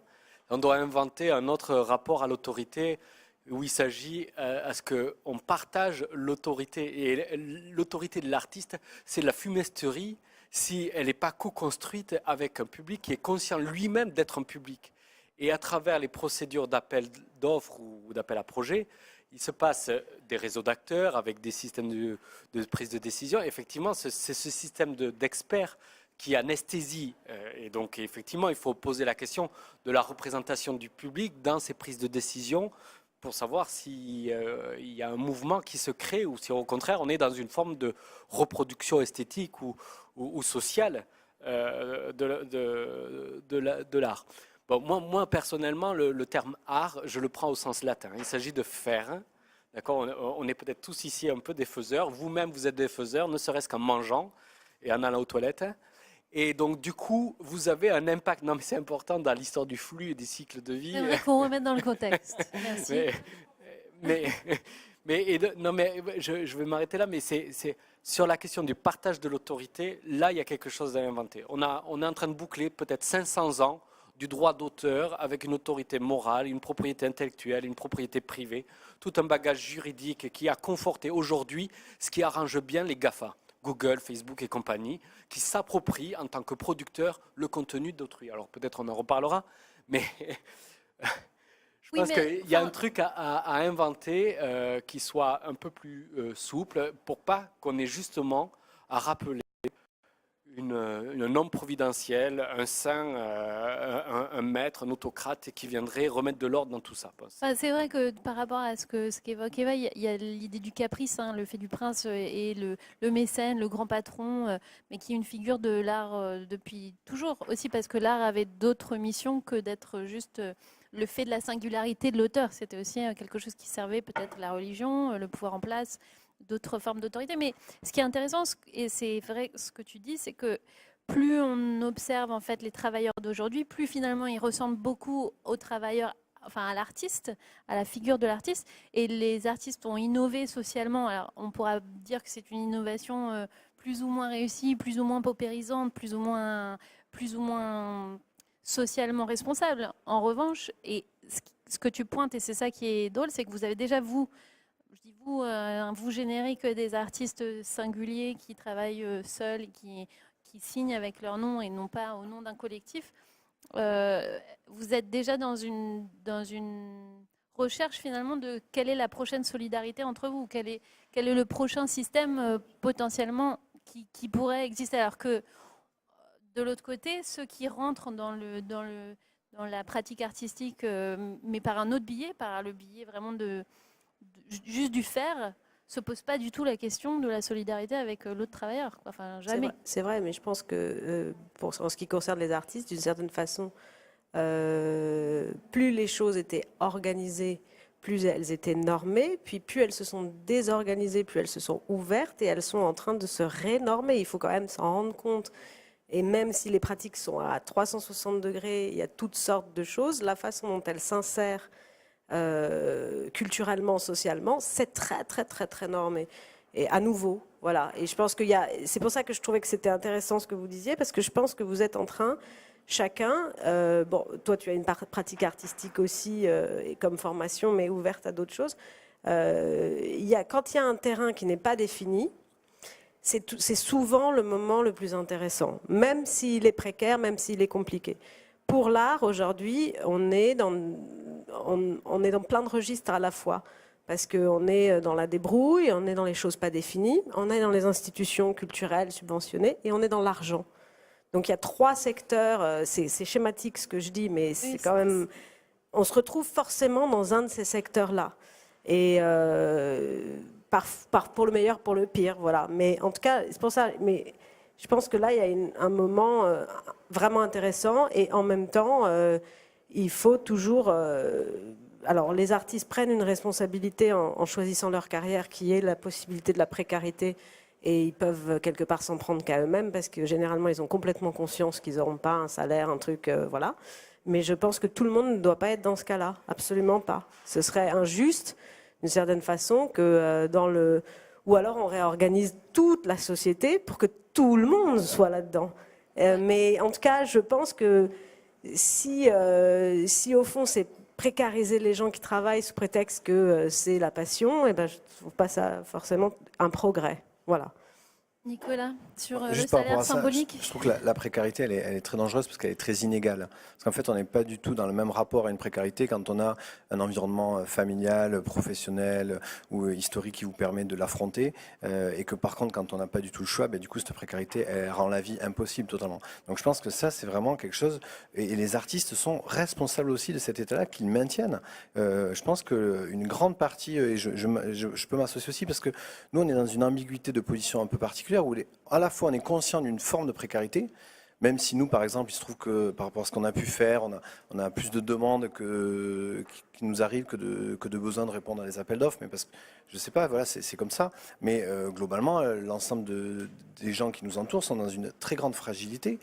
Donc d'un côté, on a cet aspect-là. De l'autre côté, on a des groupes constitués économiquement très forts qui ont besoin de nous, parce qu'en donné, il faut que ça fait bien d'avoir des artistes pour un 1% culturel ou d'avoir des architectes qui viennent faire un hall d'immeuble, etc. Et donc nous, on voit aussi une source de financement dans ces rapports-là, mais en même temps, on maintient... Donc je trouve qu'il y a quelque chose sur lequel nos communautés ne sont pas non plus très claires, et cette ambiguïté de quelque chose qui est aussi très libéral. Parce que la débrouille, il y a le sens de Lévi-Strauss, qui est le bricolage que l'on adore, qui est cette image du bricoleur, etc., que l'on connaît bien, qui est fantastique, mais aussi dire aujourd'hui on va bricoler, premièrement, c'est vraiment pas égalitaire, et puis deuxièmement, c'est aussi très risqué, parce que ce bricolage-là, où est-ce qu'il va s'arrêter? Quand on voit la SNCF qui fait un appel à projet pour investir des gares, et que c'est que vous avez sûrement vu cet appel à projet, où il fallait proposer des projets d'ambition, trouver le financement, trouver le producteur, mais là on marche totalement sur la tête. Alors que moi je suis un fanat du chemin de fer, et on a fait plusieurs projets sur ces lieux-là, donc c'est pas possible d'arriver à ces niveaux-là quand même de déresponsabilisation collective. Donc je pense que les artistes ont aussi une place. Alors les artistes que je connais un peu moins, mais en tout cas les architectes, un gros problème c'est qu'on est tout le temps en compétition, parce qu'on répond donc à des appels d'offres. Les artistes aussi. Et vous, c'est un peu pareil. Et donc du coup, quand on est constamment en compétition, c'est pas forcément là qu'on va s'unir pour faire changer les modèles. Et donc ça questionne aussi ce rapport au travail et au fait qu'on est chacun, là dans la salle, il y a peut-être une quinzaine de MacBooks qui sont tous allumés et qui clignotent. Donc tout va bien, on a tous le même matériel, mais en même temps, on n'est pas prêt inégal devant la réponse à l'appel à projet. Exactement. Mais après, justement, sur cette question-là, c'est justement dans ce rapport au travail et dans cette capacité de se singulariser, parce que j'ai l'impression que c'est ça. produire sans reproduire, en fait, ça ne veut pas dire ne plus produire. Quand on a quand même envie de produire, en tout cas, on met quand même envie, il faut qu'il y ait une nécessité. Mais sauf qu'il y a plein de nécessités qui existent artificiellement. Enfin, ouais, moi je trouve que c'est un peu ambigu aussi, cette passion dont on nous parle. Nous, on dit toujours, mais on ne va pas vous payer parce que vous faites un métier passionné. Voilà, mais ça, à un moment donné, c'est pas possible. Le loyer dans lequel on habite, il n'est pas symbolique. Voilà. Exactement. Et donc, quand on va faire des faux CDI pour pouvoir louer juste un appartement ou un atelier, à un moment donné, c'est qu'il y a un problème de société. C'est-à-dire que la société, alors que l'agent immobilier qui met la clé dans la serrure va prendre 8% de la vente du logement, ça pose aucun souci à personne. Donc, à un moment donné, il faut vraiment se remettre en cause ça. Sinon, on regarde vraiment le petit bout de la lorgnette et on peut discuter comme ça pendant des jours, c'est passionnant. Hein, mais je ne pense pas qu'on soit à l'échelle des enjeux qui sont face à nous. Voilà, je suis... en même temps très positif, hein, je vais pas du Merci tout. Merci Nicolas. Mais attends, il faut que tu prennes le micro. Pardon, excuse-moi, mais je pense que c'est peut-être important là sur cette question on parle d'égalité, parce qu'on est arrivé de l'économie, question de justice sociale à travers le travail et de le remettre dans la situation de la COP21 et de savoir là concrètement ce qui se joue avec produire sans reproduire. Qu'est-ce qu'on ne veut pas reproduire et qu'est-ce que on souhaiterait produire. Ça, et je pense qu'il y a un truc à formaliser là, durant ce débat sur peut-être qu'est-ce qu'on ne veut pas reproduire et qu'est-ce qu'on est en train de produire, d'inventer dans la production. Je ne sais pas. Et le remettre dans la perspective de la COP21 parce que concrètement, il y a un truc qu'il va falloir bien accepter, c'est que on vit au-dessus de nos moyens.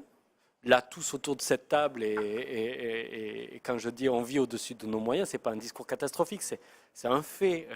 Et quand on compare avec un Nigérian ou un Namibien, clairement, il y a une injustice. Et là, on est bien, on parle de produire sans reproduire. Il faudrait s'intéresser aussi à comment on est en partage avec eux et comment on est solidaire un peu de leur situation dans nos modes d'action ici. Et comment ça peut inspirer la SNCF, j'espère EDF, à d'autres manières de travailler, quoi. Et tu avais envie de... Justement par rapport, parce que je sais que par rapport au projet de la SNCF, il me semble que WeShare s'est un peu positionné par rapport à ça. Est-ce que tu peux nous parler peut-être un peu plus de WeShare et peut-être de ce que... SNCF, ce ne sera pas moi. Je ne fais pas partie de... Oui, parce que... Oui, non, mais tout simplement pour vous dire, dans WeShare, il y a des gens avec des experts... pas experts, des gens différents, qui sont des capacités différentes et que, par exemple... Moi, je n'interviens pas sur ce projet. Il y a d'autres gens qui le font, je pense qu'un temps. Bon, c'est vrai qu'il y a beaucoup de grandes entreprises qui se positionnent sur le crowdsourcing, donc trouvez-nous des solutions dans un hackathon. Et ce qui est aussi à la mode aujourd'hui, c'est l'innovation. C'est un mot qui revient très souvent, soyons innovants. Plus on le dit, moins on innove. Hein. Voilà, c'est ça. Et souvent, cette innovation, elle est cherchée à l'extérieur. Et cet extérieur travaille gratuitement parce qu'on lui donne la chance de travailler avec celui-là qui évoque ce hackathon, cet appel. Mais comment arriver à quelque chose de positif avec tout ça? Mais c'est vrai que déjà, il y a une ouverture vers l'innovation, donc vers un changement, donc peut-être vers des réponses différentes, ce qui est déjà bien. Et moi, personnellement, je n'ai pas travaillé avec SNCF, mais je travaille avec, je ne sais pas, Castorama, Kingfisher, ou avec la Maïf, ou avec d'autres entreprises, où effectivement, il y a un questionnement très profond de comment on peut travailler autrement.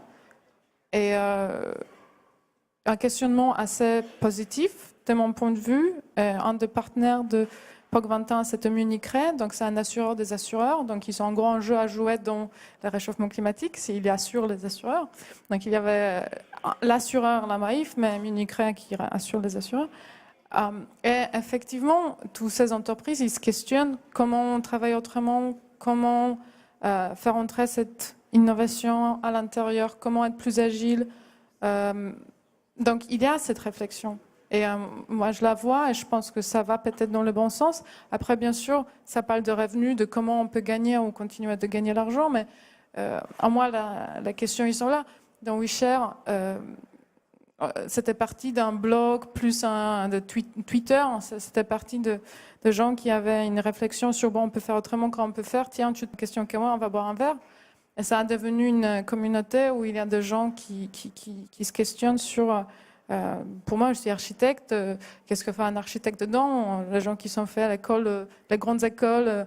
Mais qu'est-ce que tu fais? Tu te poses quoi comme question? Moi, je me disais, il y a 4 ans, bon, ça va impacter la ville. Comment ça va impacter la ville? Donc, tout ça pour arriver sur le fait que je suis d'accord que le moment est extrêmement intéressant, que oui, on commence à travailler de ne pas forcément être payé sur ce qu'on fait, et ça risque de devenir une norme, donc il faut lutter contre ça. Et là, ce qui est encore plus intéressant, c'est la notion de open source. Je reviens sur ça parce que souvent pour les archis, pour les designers, c'est très contre ce qu'on fait, parce que comment je vais partager mon plan? Ça va contre le droit d'auteur dont on parlait tout à l'heure. Oui. Déjà, pour nous les archis, je veux dire, il n'y a pas d'architecture open source. Il n'y avait personne qui cachait comment faire du béton. Je veux dire, c'était tout. Charpent de bois, voilà, il y a des bouquins dessus. Mais il y a cette notion de nous, ce qu'on fait, cette valeur ajoutée de différent, et comment ça, on peut lâcher ça maintenant. Donc pour nous, c'est particulièrement difficile.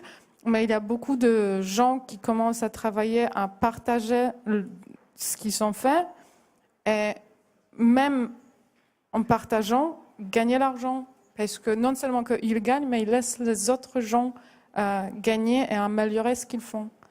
Et même s'il y a de grandes entreprises qui se positionnent dessus, ça va dans la bonne direction. Parce que si on a des produits qui étaient développés avec la communauté, donc ils répondent aux besoins de communauté, parce que c'est un peu comme chez Darwin, si ça ne marche pas, ça va mourir, si ça marche, ça va être nourri et ça va être développé.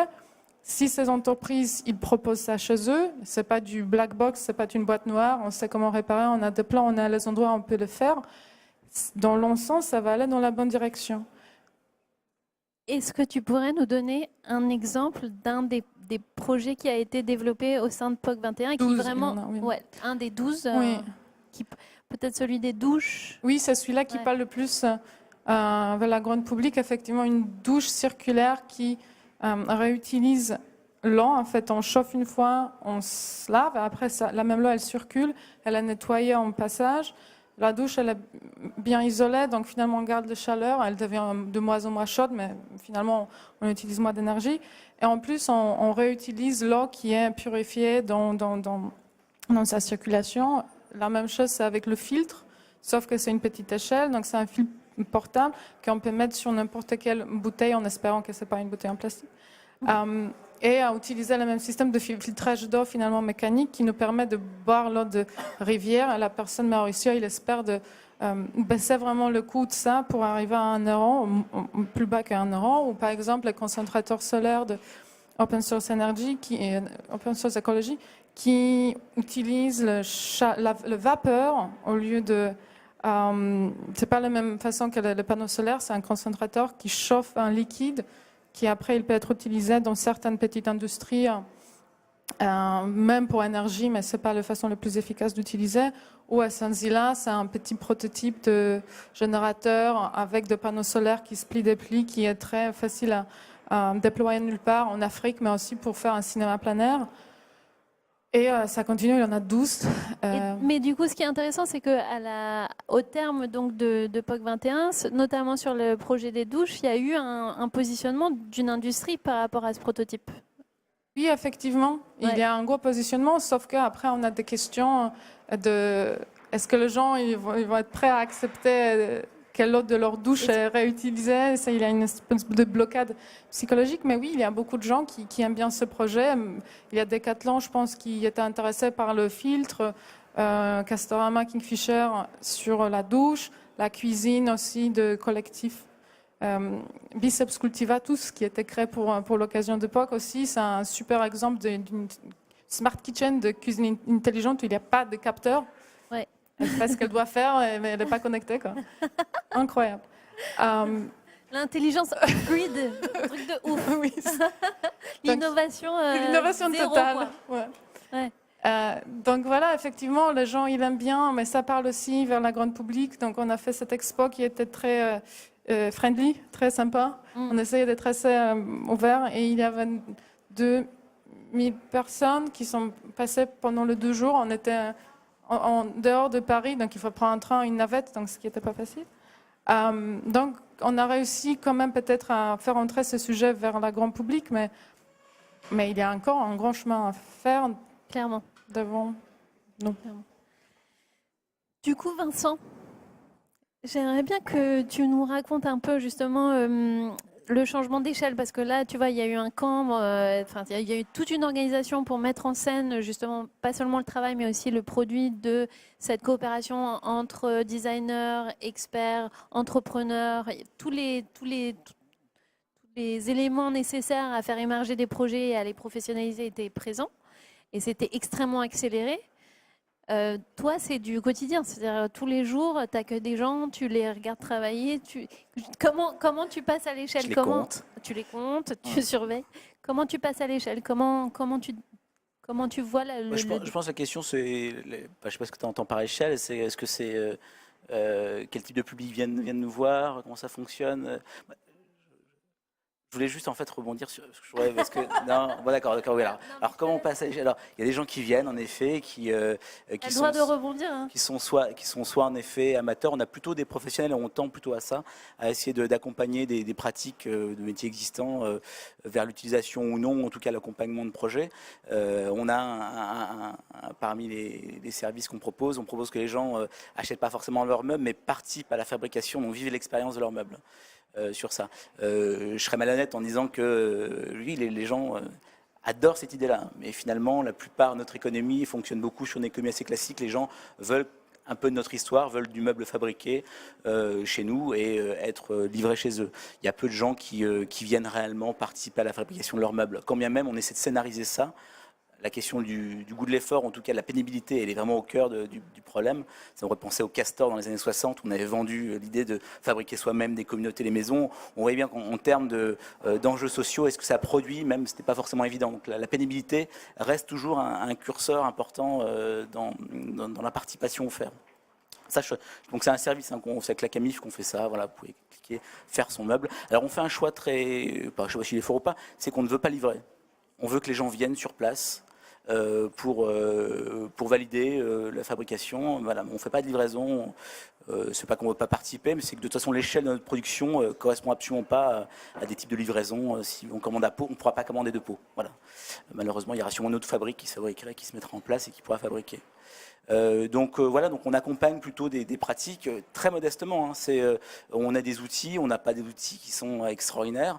On a juste des outils qui sont là pour fabriquer qui sont un peu des outils en capacité qui nous aident en pénibilité, qui permettent à des gens comme moi, qui sont a priori des amateurs et des designers qui sont a priori pas des professionnels de l'ébénisterie, de fabriquer. Donc on fait plutôt des incontournables de l'ameublement, des choses assez sobres, mais qui font le job, hein, qui sont faits à partir de bons matériaux et qui correspondent à nos critères. Et le premier critère, et je reviens sur la question de qu'est-ce qui nous engage en termes de demain, d'écologie, c'est la question du travail. On en revient à ça, c'est qu'on veut avoir un rapport qui soit un rapport sain à notre travail, on va être fier de ce qu'on fait, on va être fier dans l'endroit où on travaille.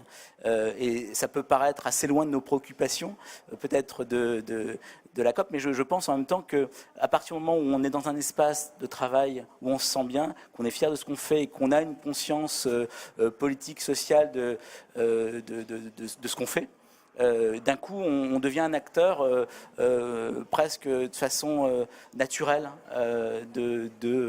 Donc on a conscience que dans notre lieu, on veut être un acteur de l'écologie. On a quand même conscience que quand on découpe une planche de bois qui fait 125 par 225 du mobilier, on va avoir 25-30% de perte de matériaux comparé au monde de l'industrie qui, eux, auront peut-être que 4 ou 5% de perte. Voilà, donc on a conscience, on dit, zut, il faut qu'on essaie d'améliorer ça. Et en tant que travailleur, en étant fier de ce que je fais, des objets, en maîtrisant de l'idée à l'objet ce que je réalise, on commence à avoir cette conscience-là des circuits. Je vois que quand je vais jeter mon bois par exemple, chez Veolia, je me rends compte que finalement, ces fameux programmes, ou en tout cas, l'imaginaire que j'avais du recyclage des matériaux que j'utilise, je vois qu'en fait, c'est encore l'âge de pierre. Hein. Les matériaux servent à remplir les cheminées de sitcom et autrement de faire de l'émiettage pour les meubles Ikea. Ni plus ni moins. Il n'y a pas d'autre valorisation en fait, de ces matériaux-là. Ça me pose un problème. Hein. Ça me pose un problème. Je ne suis pas d'accord. De quoi? Je ne suis pas d'accord. On essaye quand même de trouver des toutes petites alternatives. Oui, mais regarde, j'arrive, m'installe à Pantin. Les premières choses qu'on fait, c'est contacter des professionnels. Donc, qui posent la question en fait, du recyclage des matériaux. Quand on leur demande qu'est-ce que vous allez faire de ça, on voit bien quand même il y a souvent des pointillés. C'est-à-dire que oui, au final, le professionnel, je ne parle pas de Veolia, chez qui on va balancer comme ça sur des mètres cubes de déchets, va nous dire on va récupérer et au final, ça va être soit du bois de chauffage, soit l'émiettement sur ça. Sur nos matériaux, hein, j'entends. Hein. Oui, mais donc, parce que sur les déchets, ces déchets-là, c'est DIB, donc les déchets industriels banaux, c'est vrai que ça va directement vers un massificateur. Je parle à une professionnelle, voilà. Je ne vais pas me lancer, mais... Non, mais c'est intéressant. Ouais. C'est que donc, un amateur comme moi, qui n'est pas justement de cette filière-là, qui essaie de comprendre l'écosystème qui l'entoure, de vivre avec lui, se dire, tiens, et je le fais parce que j'ai envie d'une part, que le delta entre ce que je raconte et ce que je fais soit le plus réduit possible. Donc, je vais essayer de me trouver les acteurs. Je vois que c'est pas si évident que ça a un coût aussi important. Donc, on travaille sur cette question-là. Alors, c'est une des chances qu'on a. On est à l'époque je vais contre l'époque du voyage low cost. Donc très vite, je voyage et je me rends compte que dans d'autres pays, ça fonctionne différemment, qu'il y a des méthodologies différentes. Et d'un coup, je peux aussi inspirer, en tant qu'amateur, hein, celui qui s'occupe de ça. On dit, ça se passe autrement dans un pays qui n'est pas le même. Donc ça, c'est intéressant. Et ça, je trouve que le point d'ancrage de tout ça, c'est d'être fier de ce que je fais. Donc c'est la question du métier. C'est comment est-ce que j'ai un boulot qui est un peu un mouton à 5 pattes, j'usine, je fais la conception, ou comme je vous l'ai dit, mon métier au départ, c'est pas ça. Et je suis assez fier en fait finalement de ce parcours de connaissances qui est un peu particulier, qui correspond peut-être ou non, c'est ce qu'on espère, à des nouvelles typologies, pas de métier, mais en tout cas de compétences, en capacité de créer une économie dans un circuit. Donc, j'aurais tendance à dire, voilà, le type d'être fier de son métier, et on revient peut-être à des clés de lecture qui étaient celles de l'artisan ce que j'allais dire, industriel. Voilà, la description que tu en fais, c'est l'artisanat tel qu'on l'a connu. C'est ça, c'est pour ça que, évidemment, la question, le ruskinienne, le art and craft, nous inspire, et finalement, c'est par le faire qu'on relie en fait cette littérature-là, qui n'est pas une littérature, il faut accepter quand même que c'est des moments qui ne sont pas forcément les plus heureux pour les gens qui travaillent, hein. Mais il y a une revisite, une hybridation entre ce qui a été pensé ou ce qui s'est fait à ces moments-là, donc pré-industriel, et puis des enjeux qui sont clairement ceux de comment on vit avec les outils aujourd'hui. Et il y a un bouquin de Bernanos que j'aime beaucoup qui s'appelle la France contre les machines, contre les robots, et qui est assez intéressant, qui dès 1945 pose la question de comment on vit avec les machines et comment est-ce qu'on invente une nouvelle civilisation, comment on invente notre civilisation avec la civilisation des machines. Une nouvelle société. Mais du coup, de cette fierté et de cet engagement politique, il y a aussi cette idée qu'à mon échelle individuelle, puis à l'échelle collective avec ma petite communauté, puis à l'échelle peut-être nationale. En tout cas. D'être exemplaire sur ce qu'on fait et montrer que même si on est un peu maladroit, et on peut en tout cas avoir une forme d'exigence sur ce qu'on fait de bien et puis accepter quelques erreurs qu'on peut faire de temps en temps, quoi. Bien sûr.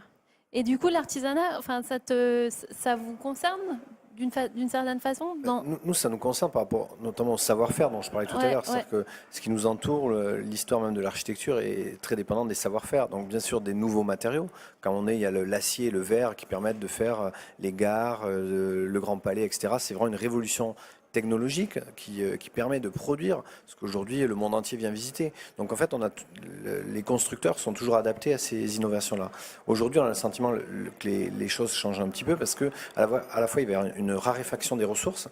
C'est-à-dire qu'on prévoit dans 10, 15, 20 ans qu'il n'y aura plus de cuivre, plus de plomb, plus de sable pour faire le béton. Vous avez vu ce film de Denis Delestrac sur la crise du sable. Voilà, nous, on nous avait jamais parlé de l'épuisement du sable. Après, donc, on est vraiment tombé de l'échelle. Et donc, du coup, ce rapport aussi à ce dont tu parles, c'est aussi un rapport au territoire. Et je pense que là, toutes les pratiques dont on parle et toutes les actions que l'on mène, elles cherchent aussi, en tout cas, à s'ancrer sur des territoires, sur des ressources matérielles, sur des ressources humaines. Et ce lien-là, en fait, on est obligé de le réinventer. Et on est obligé de le redécouvrir parce que c'est plus possible pour tout un tas de raisons de penser qu'on peut, comme ça, profiter de cette connectivité mondiale à sens unique. Et c'était la remarque que tu faisais. Aujourd'hui, c'est vraiment à sens unique et on est encore très très loin de cet échange-là. Donc ça, on pense que... Et par exemple, quand on travaille l'axe du réemploi des matériaux, de fait, ça resitue la ressource, parce qu'on ne va pas envoyer un bâtiment se faire démonter en Chine pour le faire revenir en pièces détachées. Oui, on est pourtant, obligé... il serait peut-être constitué de plein de matériaux qui auront fait ce voyage. Absolument, tout à fait. Mais bon, ça, c'est... voilà. On n'est pas encore à envoyer les bateaux se faire désosser au Bangladesh, mais c'est ce qu'on fait pour le Charles de Gaulle, notamment. Charles de Gaulle, Donc, ouais. voilà. Mais en tout cas, sur les bâtiments, c'est plus compliqué, parce qu'on ne peut pas l'enlever comme ça. Et donc, il y a aussi un rapport ça rejoint la question de l'économie, la question de l'emploi. Je pense qu'on ne peut pas parler de tout ça. Nous, on s'est rendu compte que depuis qu'on est né, en fait, on a la courbe des températures qui suit la courbe du chômage. Donc à un moment donné, il va bien falloir inverser les deux.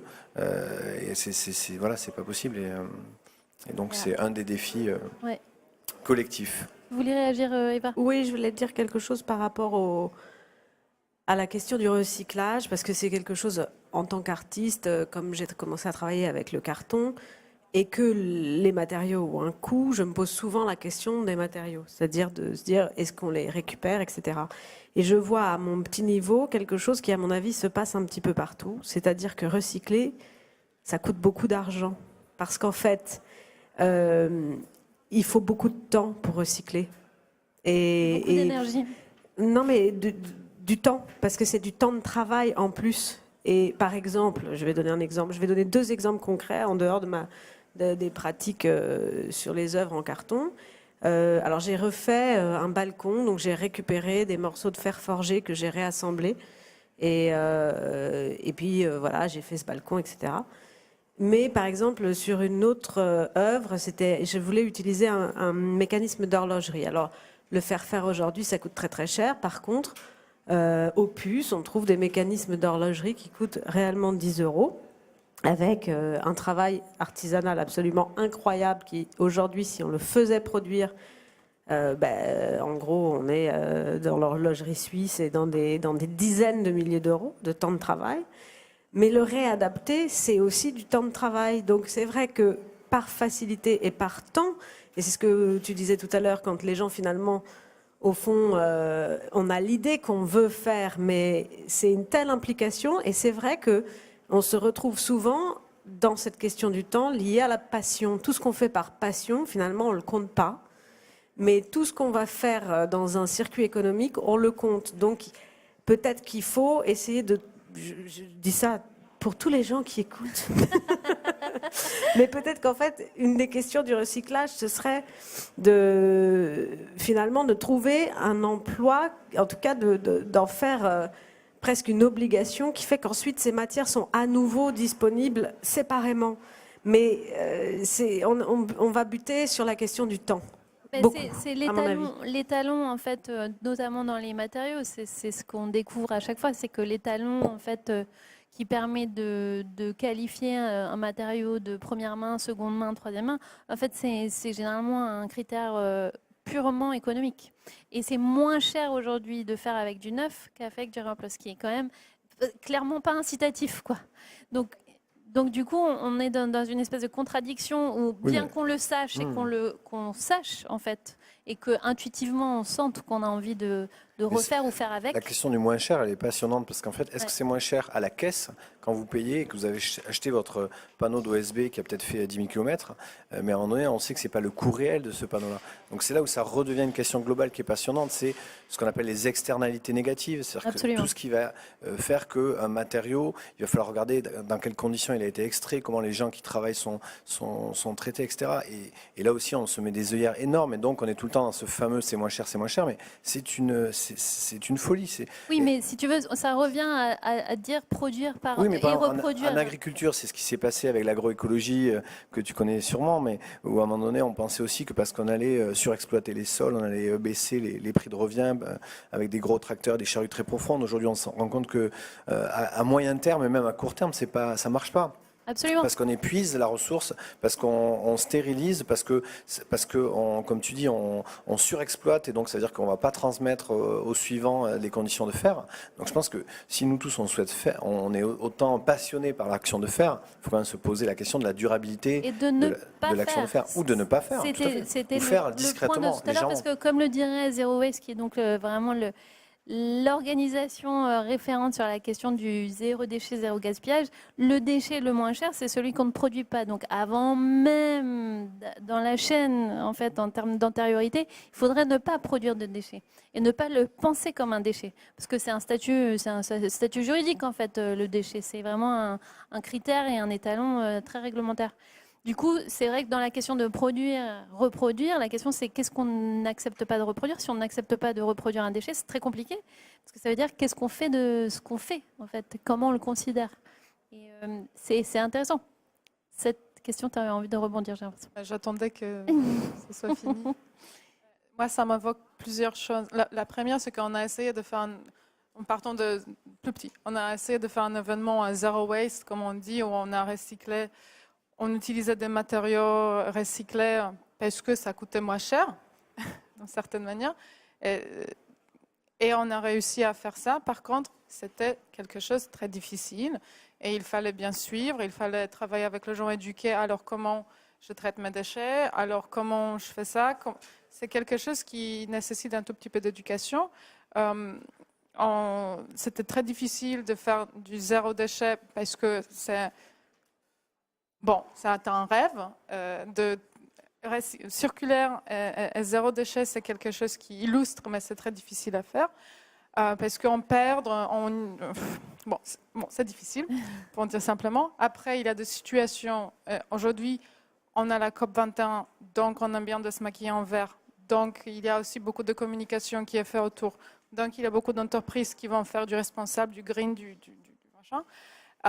Donc, il y a certains types de matériaux qui sont concernés écologiques, mais tout dépend de la situation dans laquelle on travaille. Dans certaines situations, le matériau qui peut être concerné en tant que le plus méchant sera le plus écologique. Le moins mauvais. Le moins mauvais pour la situation. Je pense que c'est la piscine à Beijing qui était faite avec un certain type de... Voilà. Donc, ça dépend de la situation. Et après... Pour moi, en tant qu'archiste, ce qui était extrêmement dur dans mon métier, c'était de se dire à un certain moment, est-ce que la réponse, c'est de construire un bâtiment? Et c'est là où... De construire tout court, en fait. De construire, point. Ouais. Voilà. C'est là où je me suis éloignée de ce métier pour comprendre l'économie. Et c'est vraiment quelque chose qui m'a fait beaucoup de bien en tant que professionnelle. C'est pour ça que je ne suis pas encore prête à retourner dans le métier.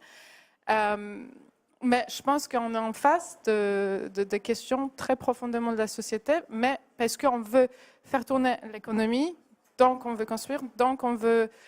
Et tout ça, ça suit comment on sort un tout petit peu de... Comment on est dans la sobriété du faire, en fait. Comment on prend un peu de distance, on respire et on fait ce qu'il faut. Ça, c'est pas si simple. Oui, je voudrais intervenir sur cette histoire du choix de faire ou de ne pas faire. En faisant quand même un préambule sur qu'est-ce qui fait tourner tout ça. Et pour revenir à la question de qu'est-ce qu'on ne veut pas reproduire. Mais non, mais concrètement, c'est la question de l'énergie, parce qu'on se focalise sur la matière. Or, il y a une révolution sur les énergies fossiles qui s'est engagée depuis la révolution industrielle. Et aujourd'hui, malgré le nucléaire, on voit qu'on n'arrivera pas à soutenir ce modèle extractiviste.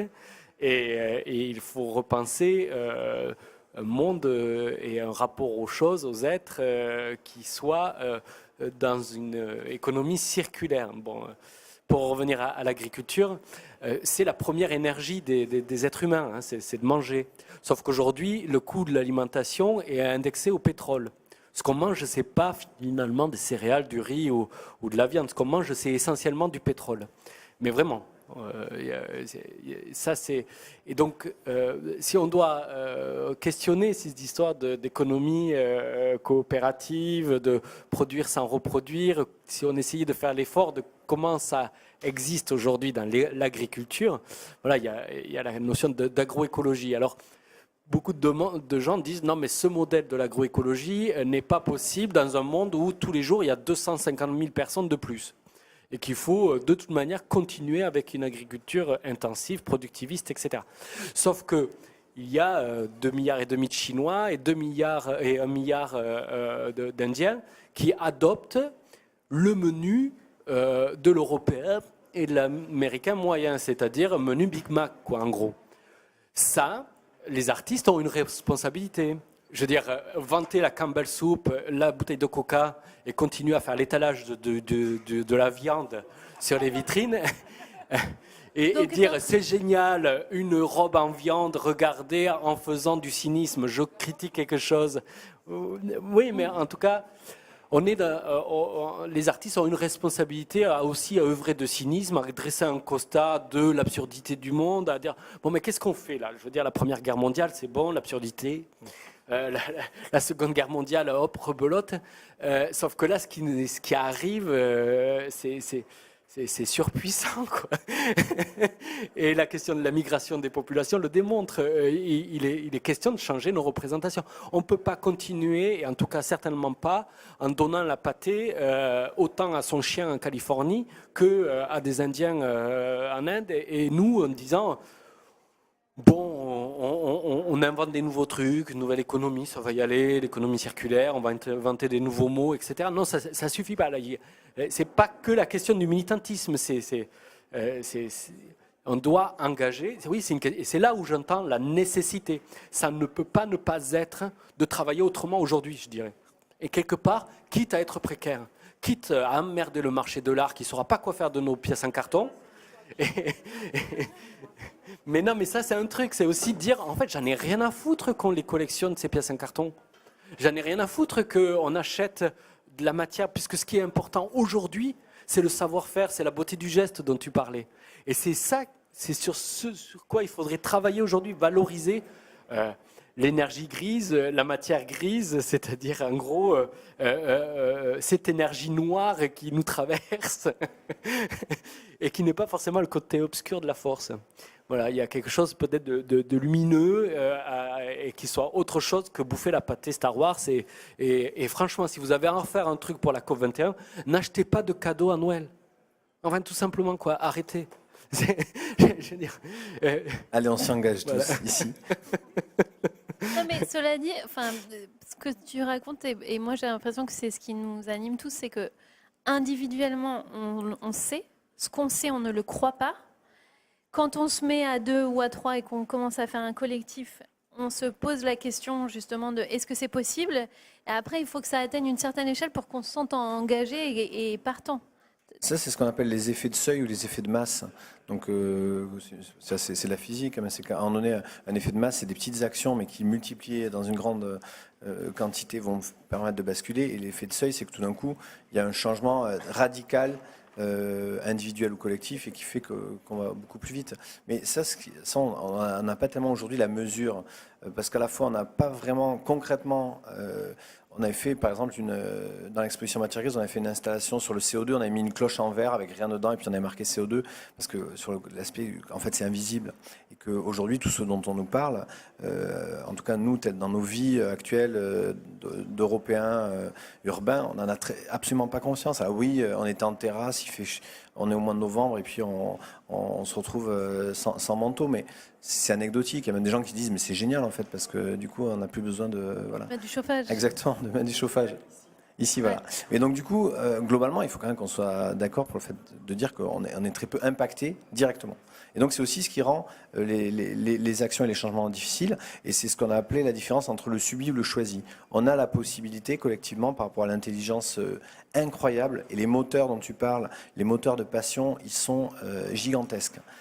parce qu'on le voit aussi que nous, on arrive... Inépuisable. Inépuisable, mais nous on le voit par exemple sur des artisans ou des entreprises du bâtiment où tout d'un coup en changeant leurs gestes, on révèle les personnes. Sur le pavillon circulaire, le petit bâtiment de 70 mètres carrés, à la fin on a eu des messages du chef de chantier qui a dit mais moi c'était le plus beau bâtiment de ma carrière depuis 30 ans que je fais des bâtiments, parce que tout d'un coup il y avait du sens, parce que quand il a démonté les portes et qu'il avait marqué 1936 au crayon papier, il s'est senti dans une continuité d'une histoire, et ça n'a rien à voir avec acheter une plaque de plaque au plâtre chez Leroy Merlin, voilà. Donc ce ressort-là, il est gigantesque, et c'est pour ça qu'il faut, à la fois la situation est très difficile, mais en même temps il y a une puissance d'action très importante. Donc il faut arriver à doser ce balancier-là. Oui, c'est-à-dire représenter l'invisible, c'est-à-dire Exactement. représenter l'impact et en même temps le faire avec Mais une c'est- fibre émotionnelle qui est celle qui nous Mais qui est un vrai moteur, relie, qui est quoi. énorme, qui est un Ouais. moteur totalement sous-estimé, sous-exploité, parce qu'il fait peur en fait ce moteur-là. C'est bah une oui. puissance de vie, voilà. Bah oui, Donc c'est- soit on va vers une puissance de vie, La soit on va vers une vitalité, puissance de mort. ouais, c'est ça. Et à un moment donné, le choix, il est. La est très pulsion de différent. mort du discours capitaliste et le nihilisme dont on parlait la dernière fois est quand même extrêmement puissante. Et donc, si tu développes de l'autre côté du curseur avec de la vitalité et justement du désir, ça devient carrément effrayant, tu vois, pour ceux qui ont la main mise. Oui, parce que nous, on était partis de ce constat d'un autre constat. Moi, je fais beaucoup de conférences sur 5, 10. Beaucoup de conférences où je croise des gens un peu atypiques qui. Ça m'étonne toujours quand il y a quelqu'un qui vient me voir, qui est complètement inconnu, il passe pas à la télé, on ne va pas voir dans le monde. Et je croise sur une conférence et puis il me parle de quelque chose, je me dis, mais c'est extraordinaire, pourquoi les gens ils sont pas au courant de ce que tu fais? Ouais. Pourquoi? Mais parce que parfois on a des... Bon, on ne va pas dire pourquoi, mais ce que nous, on a essayé de faire sur POC, effectivement, c'était certainement, on se dit, bon, il y a tous ces gens qu'on croise très souvent qui sont vraiment pas visibles. En plus, ça n'a pas la personne parce que ça communique mal, parce que c'est bizarre, parce qu'on ne sait pas, c'est alternatif, bof. Et donc, nous, ce qu'on a essayé de faire, c'était de trouver ces gens-là qui traînent, qui ont des solutions qui peuvent être très facilement utilisées, sauf qu'on ne sait pas. Ça part en langue de geek ou bon, ça dépend. Et de montrer que ces gens, ils sont là, qu'ils ont des solutions, que ça peut être quelque chose qu'on peut utiliser, c'est prêt. Il faut en travailler un tout petit peu, mais ramener ça vraiment vers des gens parce qu'aujourd'hui, on a forcément des panneaux solaires. Est-ce que c'est la solution, les panneaux solaires? Mais non.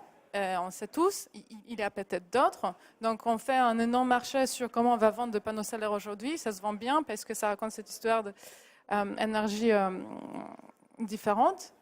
Mais est-ce que c'est la bonne solution? Peut-être pas forcément. Donc, nous, ce qu'on a trouvé le 12 petits projets qui, finalement, proposent une solution claire. On les a aidés un tout petit peu d'améliorer leur design sur la technologie et on les a présentés vers le grand public. Et en plus, c'est ouvert. Il n'y a pas de brevet, il n'y a pas une boîte qui a droit de mettre son logo dessus et faire le revenu tous les mois.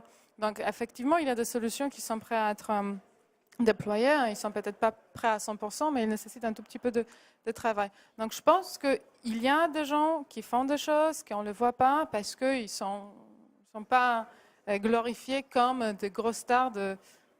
Je ne sais pas qui tu... Mais non, il me fait signe parce qu'il faut qu'on conclue. Mais, mais j'avais envie que... J'étais sûre que tu étais en train d'arriver à la pépite. Oui, c'est fin. Il y a des solutions, c'est bien. Voilà, c'est ça. Non, mais je voudrais vous remercier chaleureusement, le climat l'imposant, d'être venu. Merci beaucoup.